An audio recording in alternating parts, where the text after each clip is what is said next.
In the immediate vicinity of the pulsating heart of Vienna, at Stephansplatz, there was an office whose exact administrative function and significance within the city's bureaucratic network were so opaque that no one outside its walls ever knew exactly what obscurities were actually being handled there.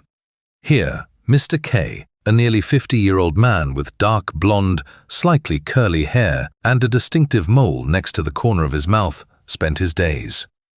A figure that would be hard to invent, grotesque in his reluctance to work, and yet, in a way, a masterpiece of human avoidance strategies. Occasionally, at lunchtime, Mr. K would escape the bureaucratic chaos and seek refuge at Fiegelmüller in Wolzeiler, where he hid behind generous Wiener schnitzels, large enough to temporarily obliterate the existence of any work obligations. His lunch breaks were epic interruptions that often stretched into the late afternoon hours, leaving his colleagues in the bleak atmosphere of their office. After work, Mr. K often gravitated towards Café Havelka, that timeless sanctuary of Viennese coffeehouse culture, where he, surrounded by worn velvet sofas and the scent of freshly brewed coffee, read the newspaper. He boasted about his subscription to an Austrian daily that catered to the upper echelon, and left no doubt that he considered himself part of the intellectual elite, even though his daily work output belied this notion. In the office itself, Mr. K was a master of avoidance. His large eyes, which would widen even more dramatically whenever someone asked for a favor, were framed by eyebrows that shot up alarmingly, and his mouth would twist into a grimace of supposed pain. In these moments, a frantic film played out in his head, a frantic search for an excuse, so swift and spontaneous that it seemed almost reflexive, an inherent talent. These evasions ranged from supposedly urgent phone calls that never happened to fictitious meetings whose invitations he invented and whose room numbers he chose so selectively that no one could ever find them at first try. Mr. K was a virtuoso of idleness, a conductor of non-activity whose baton never struck a true work rhythm but always whirled around in the air, conducting a symphony of absurdity. His workplace, this microcosm of a Kafkaesque play, was a place where time seemed to stand still, caught in the monotonous melody of a perpetually malfunctioning printer and the soft hum of outdated computers. And although Mr. K was approaching retirement age, it seemed as if he had already found that eternal youth in the art of work avoidance that others vainly sought in the halls of power or the promises of leisure. Thus Mr. K lived and worked in Vienna, a city original in his own right, amidst a society that might scold him for his laziness but secretly admired him. For within each of us, one might say, lies a small part of Mr. K that longs for nothing more than to escape the hamster wheel, even if only for a moment. On that memorable day, which would go down in the annals of the office as the Great Debacle, Mr. K, our tireless protagonist in the art of idleness, returned to his workplace after an extended and alcohol-laden lunch break. A new establishment of his choice, known more for its ample liquor supply than culinary delicacies, had served him more than just a substantial portion of Wiener Schnitzel. No, it had also provided him with a generous helping of spirits that finally brought down the already shaky pillars of his work ethic. Thus, he staggered back to the office, carried by a wind that blew only in his own world, his senses so clouded that his usually reliable skills of work avoidance had yielded to a dense fog. Mr. K, usually a master of evasion and creative non-compliance, suddenly found himself in the unforgiving reality where actual work was expected of him. Stabilized by one hand on the desk and the other aimlessly wandering over the keyboard, he produced documents that, were it not for fate and excessive alcohol consumption, could have passed as avant-garde art. Words stacked up on the screen like drunken soldiers, sentences lost their coherence, paragraphs their justification. What Mr. K produced was a kind of lyrical chaos, an ode to absurdity that not only challenged but outright mocked any form of criticism. It did not take long for the extent of his lunch break to become apparent to his colleagues, who initially broke into amused whispers, which quickly turned into concerned murmurs. "Mr. K has probably overestimated himself today," one whispered, while another just shook his head and rolled his eyes sympathetically.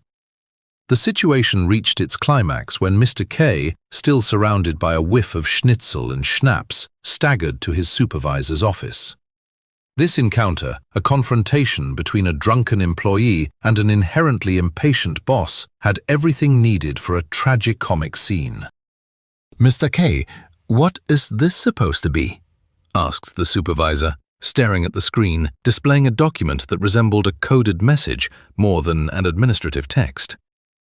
Mr. K, whose mind was still lost in the fog of alcohol, tried to mobilize his usual rhetoric of excuses, but found only a tangled mess of words stumbling out of his mouth.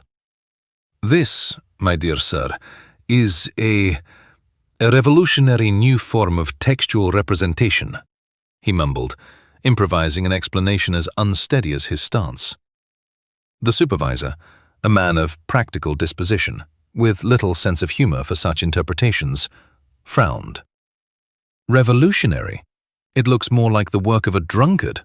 "Exactly, that's it," exclaimed Mr. K. "A drunken masterpiece that shows us how much our everyday sober view suppresses through creativity." This bizarre explanation left the supervisor momentarily speechless. Mr. K, taking this as his cue, staggered back to his desk with a self-satisfied smile, convinced that his drunken state had once again cleverly avoided a full day of work. When Mr. K arrived at his workplace the next morning, still slightly marked by the after-effects of his alcoholic escapades, he felt the atmosphere had taken on a heavy, oppressive tone. He was immediately summoned to a meeting with his supervisor, a man whose usual indifference had now given way to unusual strictness. "Mr. K, your behavior yesterday leaves us no choice," began the supervisor seriously. "We have to initiate a formal performance review.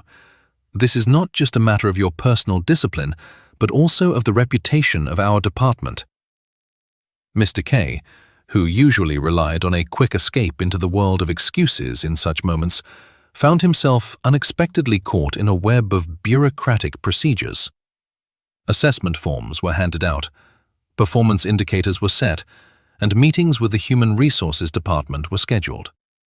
The process was filled with such detailed and pedantic formalities that even Mr. K, an experienced navigator through the shoals of bureaucracy, began to sweat. In the following weeks, Mr. K had to attend several sessions where his entire career was scrutinized.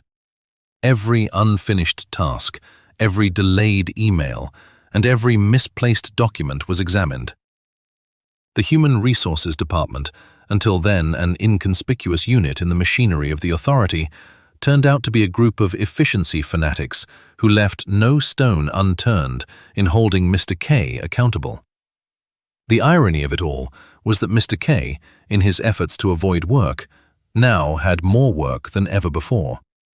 He found himself involved in an endless sequence of evaluation interviews, self-assessments, and planning meetings to improve his work performance. Every attempt to escape these new demands was met with further meetings, leading to new action plans and subsequent reviews. In one particular meeting, which was to be the pinnacle of the whole process, Mr. K presented a comprehensive yet highly imaginative action plan to improve his work performance.